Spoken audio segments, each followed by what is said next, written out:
नमस्कार, मैं प्रद्युमन जोशीला नलवा।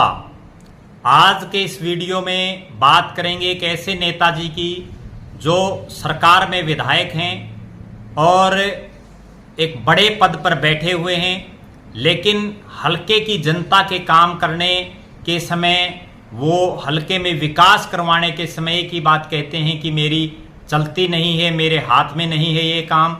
लेकिन जब सरकार में चेयरमैन बनाने की बारी आती है तो वो अपने खासम खास को प्रदेश स्तर का चेयरमैन बनवा जाते हैं।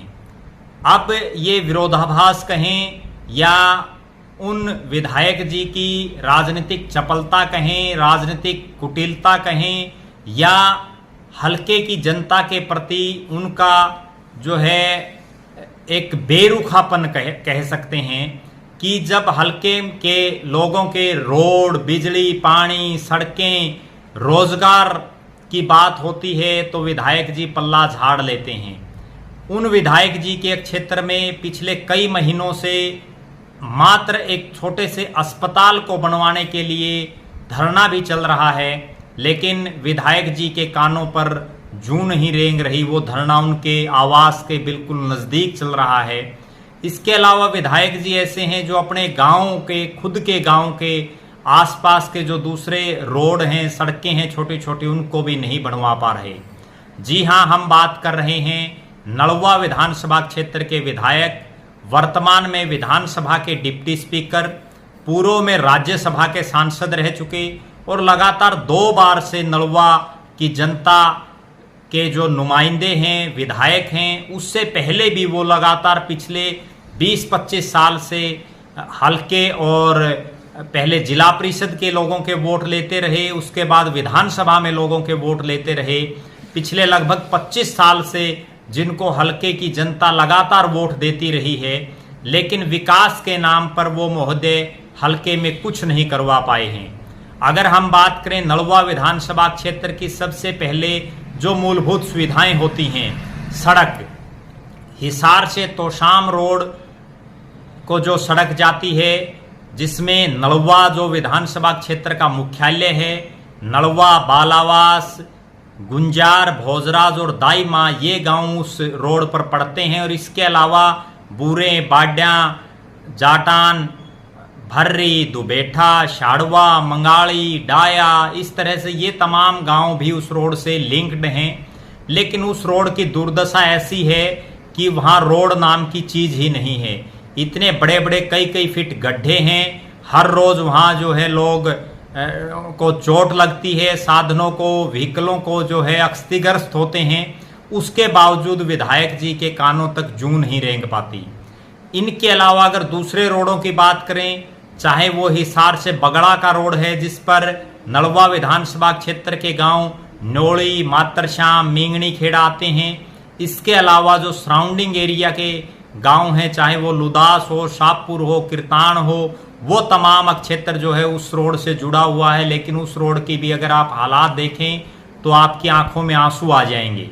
इसके अलावा अगर बात करें जहां खुद विधायक जी रहते हैं, कैमरी रोड पर, उस कैमरी रोड से और शाड़वा तक का जो आगे रोड है, जिस पर कैमरी, गांधीनगर, हरिकोट, मंगाड़ी, डाया और हरिता, उसके बाद शाड़वा, भर्री, ये तमाम गांव जो है उस रोड से टच करते हैं, उस रोड पर पड़ते हैं। लेकिन उस रोड पर भी इतने गड्ढे हैं कि आप जा ही नहीं सकते।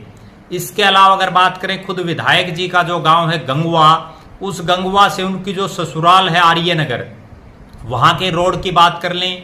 गंगवा से हल्के के बड़े गांव में जो शामिल है कैमरी गांव, उस गांव के रोड की बात कर लें।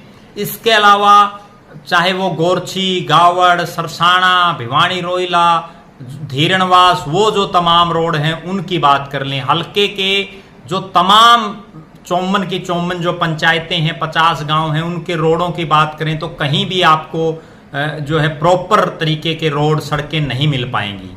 दूसरी बात करें हम मूलभूत सुविधा पानी की, नलवा, बालावास गांव पिछले काफ़ी समय से लगातार टेल पर पानी ना पहुंचने की वजह से धरने प्रदर्शन करता रहा है।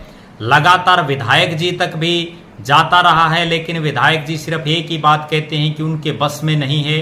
वो कुछ नहीं कर सकते, अधिकारी उनकी सुनते नहीं, सरकार में उनकी चलती नहीं, और वो सिर्फ लोगों को लॉलीपॉप, लोगों को गोली देने का काम कर जाते हैं।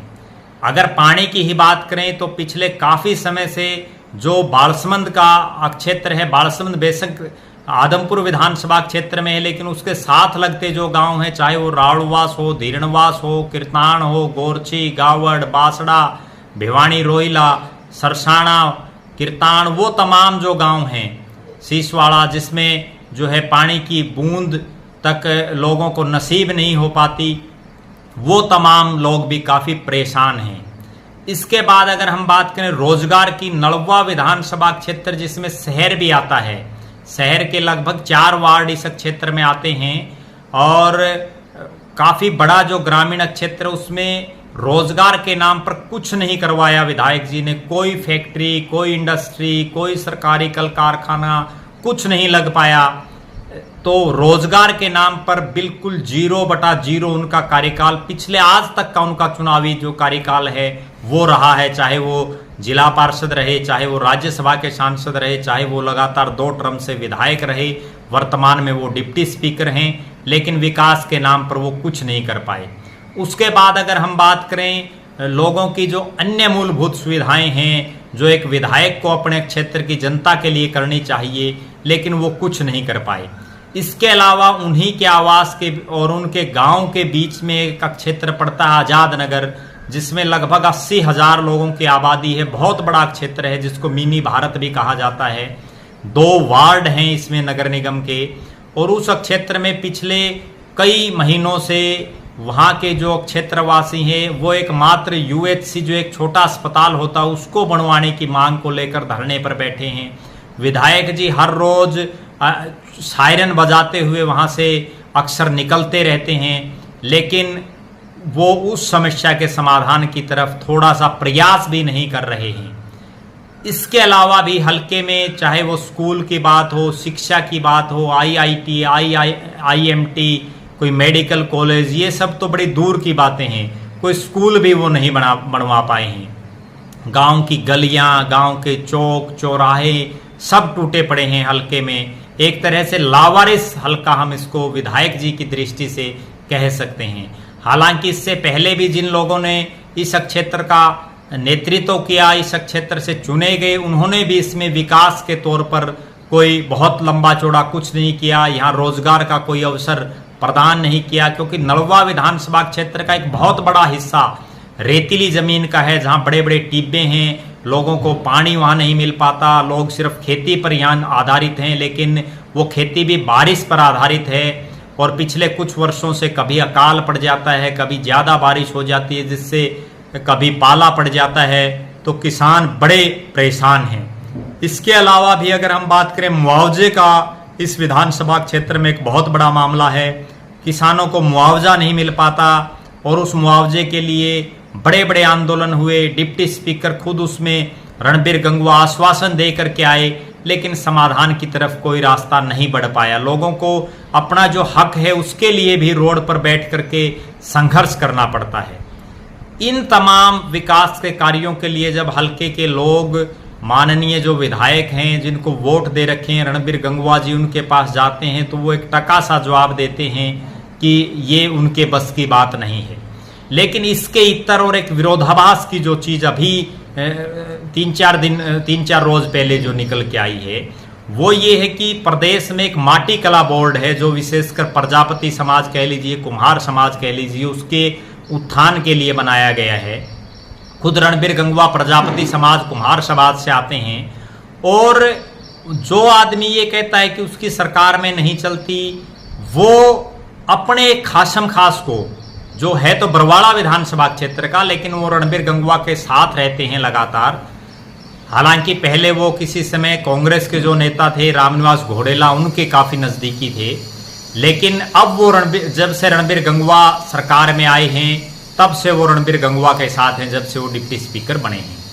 तो उनको उन्होंने माटी कला बोर्ड की प्रदेश स्तर की जो चेयरमैनी है वो दिला दी। अब हल्का वासियों को और पूरे इलाका वासियों को ये समझने की ज़रूरत है, एक तरफ तो नेताजी ये कहते हैं कि ये काम, विकास के काम करवाना उनके बस की बात नहीं है, और दूसरी तरफ वो अपने एक निजी आदमी को प्रदेश सत्र की चेयरमैनी दिलवा देते हैं। तो मेरी नलवा विधानसभा क्षेत्र वासियों से विशेष रूप से ये अनुरोध है कि आप कान खोलकर, आंखें खोलकर ये सोचें और मनन करें कि जो आदमी प्रदेश सत्र की चेयरमैनी अपने बिल्कुल निजी आदमी को दिला सकता है, तो वो हल्के का विकास क्यों नहीं करवा पा रहा? कहीं उसके मन में तो कोई खोट नहीं है, कहीं वो हल्के का विकास करवाना ही नहीं चाहता हो, कहीं वो अगला चुनाव इस विधानसभा क्षेत्र से लड़ना ही ना चाहता हो, कहीं वो हल्के की जनता को जो है मूर्ख बना करके हम कह सकते हैं, या हल्के की जनता के वोट लेकर के सिर्फ अपना उल्लू सीधा करके जो है वो एक तरफ हो गए हों और उन्हें आगे जनता की कोई शुद्ध ना लेने की उन्होंने कसम खा ली हो। इन तमाम बातों को आपको बिल्कुल जो है सोचना होगा, विशेषकर नलवा विधानसभा क्षेत्र वासियों को। और 2024 के विधानसभा चुनाव में एक ऐसा फैसला हल्के की जनता को लेना चाहिए जिसमें आपके बीच के किसी साथी को आप चुनाव जिताओ, जिससे आपके हक और हकूक की लड़ाई वो ना केवल प्रदेश की विधानसभा में बल्कि सड़कों पर लड़ करके भी, चाहे वो प्रदेश में किसी की भी सरकार आए, प्रदेश सरकार को हल्के में विकास करवाने के लिए मजबूर कर सके। हमें नलवा हल्का वासियों को मजबूर नहीं, मजबूत विधायक चाहिए। दूसरी एक विशेष बात मैं ये बताना चाहूँगा, जब भी कोई नेता वोट मांगने के लिए आपके पास आता है तो वो एक दिन या एक महीने के लिए वोट नहीं मांगता, बल्कि पूरे 5 साल के लिए आपका वोट मांगता है, क्योंकि आगे चुनाव 5 साल बाद होता है।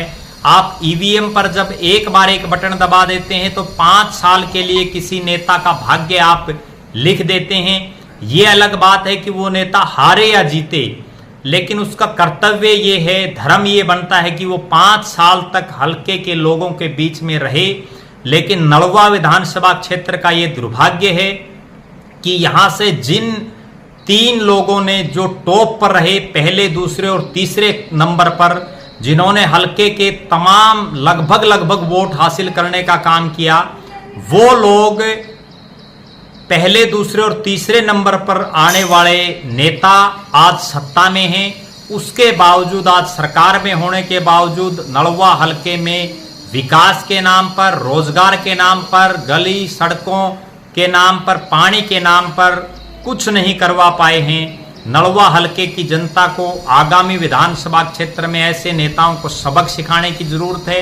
और मैं एक और विशेष बात इसमें जोड़ना चाहूँगा, जो टिकटार्थी टाइप के लोग नलवा विधानसभा क्षेत्र में घूम रहे हैं बहुत से, या जिन्होंने पहले इस क्षेत्र का प्रतिनिधित्व किया है, वो भी लोगों के हक हकूक की लड़ाई नहीं लड़ पा रहे हैं।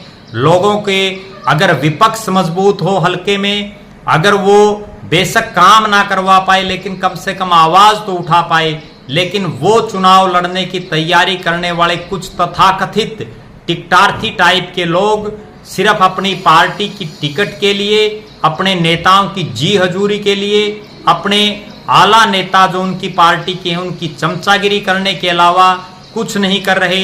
हल्के के विकास को लेकर के उनके पास कोई रोड मैप नहीं है। वो ना ही विकास की तरफ कोई निगाह दौड़ाना चाहते हैं, ना ही लोगों की समस्याओं की तरफ कोई नज़र रखना चाहते हैं। वो सिर्फ अपने जो पार्टी के उनके सुप्रीमो हैं, जिन्होंने टिकट के लिए उनको लॉलीपॉप दे रखा है, हालांकि ऐसे नेताओं को टिकट मिलती भी नहीं जो जी हजूरी और चमचागिरी करते हैं, लेकिन वो वहां तक सीमित हैं। मेरी एक बार पुणे नलवा विधानसभा क्षेत्र वासियों से ये अपील है कि आप इस बार आंखें और कान खोल करके और दिल से नहीं बल्कि दिमाग से ऐसे आदमी का चुनाव करें जो नलवा विधानसभा क्षेत्र की आवाज उठा सके, आपके हक और हकूक की लड़ाई लड़ सके और आपके हिस्से का जो आपका हिस्सा बनता है वो काम करवा सकें। आप लगातार हमसे जुड़े रहिए। आपका बहुत बहुत धन्यवाद। आपका अपना प्रद्युमन जोशीला नलवा।